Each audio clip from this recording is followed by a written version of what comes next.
Now, Johannesburg Water says it will take a while longer for its systems to fully recover. The utility denies that a closed valve compounded the water outage that's affected large parts of the city. Now, some communities are still without supply. That's nearly 2 weeks since lightning struck the Mpho pump station. The bulk water supplier says reservoir levels have improved significantly. This past Monday, we were really very confident that we are on the right path, simply because the pressure was building up for those particular systems, including the issue of the flow that we required. And of course, there was an incident that was picked up. I'm touching this up front because what I hear recently is that is the valve that was causing no water for the period of 10 days. It is not the valve that was causing no water for the period of almost 10 days. As I've indicated, there was a major outage which were able to resolve the issue of supply in the main by Friday, but this other system could not recover. More work were done to make sure that we build up pressure to all these 6 systems, even though the 3 systems were supplying, but the other 3 could not really supply. But of course, in the process of doing that work that we're busy with, by Monday, as I said, pressure was getting at the correct level, but of course there was this incident that was picked up on Tuesday morning, a valve that was closed, which was of course rectified straight away. But it is not necessarily the valve that caused the issue of no water for about 10 days. Now, Johannesburg Mayor Kabelo Gwamanda says supply to areas around Randburg is expected to recover over the weekend. We worked with councillors in terms of coordinating water tankers, as well as continued providing emergency water supply in the Linden and Blagori supply zone. The following areas have started recovering water. Although the poor pressure in these areas include the areas of Blagori, parts of Darrenwood, Robindale, and some parts of Ferndale. These are the last areas that remain to be fully restored with supply in the city. Throughout today and over the weekend, it is projected that more areas will recover as our reservoirs and towers build more capacity and stabilize. The technical teams will continue closely monitoring the systems, and we will keep residents informed of the developments and any changes that would occur. Gwamanda apologized to residents affected by the prolonged outage. Let me express our sincere apologies to residents for the disruption and frustration that outages have caused. As explained previously, we unfortunately have zero control over natural events such as the lightning strike that affected the Mpho power station. We have noted and appreciated the concerns raised by residents on the communication and response efforts to restore supply and implement temporary supply measures in the future. Joining us to get some reaction is Professor Richard Meissner from the University of South Africa. A very good afternoon to you, Professor. Thank you so much for your time. Residents in Randburg and surrounding areas still don't have water. They're at their wits' end. That's after 12 days. How do we make sense of the issues of water governance and the management, as well as how politics plays a role at local government level? Okay. Yes, thank you very much, Mpho, and good afternoon to the viewers. Yes, let me start off by saying the following. Over the past 20 years, there has been an argument that water scarcities are not a scarcity of resources, but a scarcity of governance, and specifically the governance of water resources. Now, looking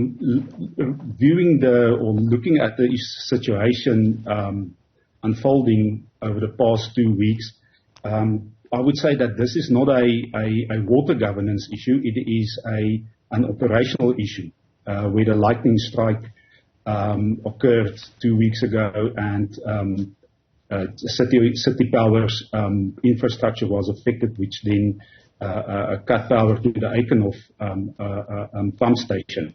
So with respect to governance and politics, especially at local government politics, we need to understand that here are three entities involved.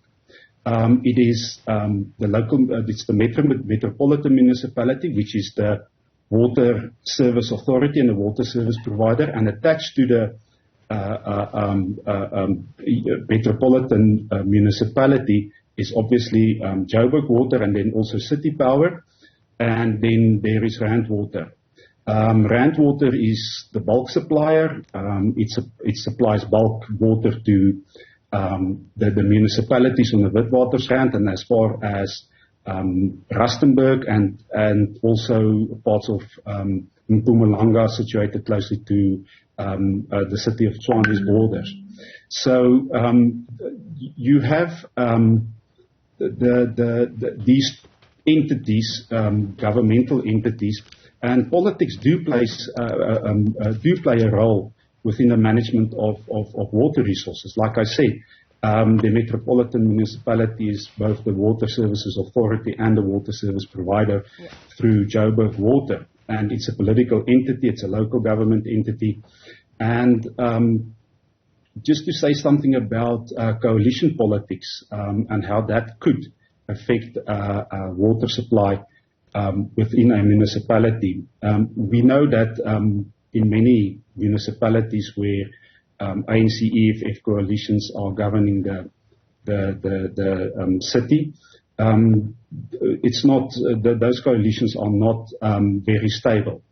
And in a situation like that, what you could get is that your municipal officials, for instance, they don't always know who has the political authority and whose instructions should be followed. So there is a filtering down of a bit of a chaotic situation where no one knows who is in charge of who and what, and that then filters down into your lower ranks where your operations staff are located. So when it comes to some of the reasoning, I mean, for instance, unaccounted for water, which is said to be as a result of leakages, what is that figure sitting at, and how much of it can be attributed to water theft? Yeah, you see, I see different percentages all the time. The latest percentage that I came across was 45%. Sometimes it's 40%, then it's 35%. So it's very difficult to ascertain exactly how much unaccounted for water flows not through the reticulation system or or gets lost as it flows through the reticulation system. So it is very difficult to ascertain exactly the volumes of whatever percentage is mentioned and quoted in the media and elsewhere in social media. But I do know that unaccounted for water, yes, there are leaks. I mean, any plumbing system as extensive as Rand Waters and I would say not Rand Waters, but mainly Joburg Water's reticulation system, it will have leaks. There will be pipe bursts. There will be failures, and water will get lost. If I understand correctly, we're talking here of hundreds, if not thousands of kilometers of piping.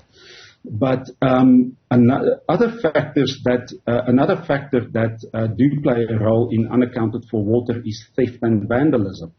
Over the past 2 years, there has been media reports of the deliberate theft of water, where residents bypass the water meter and use as much as they like. They do it even with electricity meters, bypassing the electricity meters. So I know of a case in the Tshwane Metropolitan Municipality where they've done an audit on these large luxury golf estates, and they found that as much as 30 to 40% of people bypass the water meter and basically steal the water. And that can lead to a hefty fine. If you're an individual household, it can cost you up to 20,000 rand. If you're a business, as much as 10 million rand. Yeah. So those two factors are contributes to the unaccounted for water, and of course, people just don't pay their accounts. Very well. Thank you so much. Let's perhaps leave it there for now. Thank you for weighing in on this matter. Professor Richard Meissner from UNISA speaking to us there about some of the issues at the center of the water challenges being experienced. Still to come.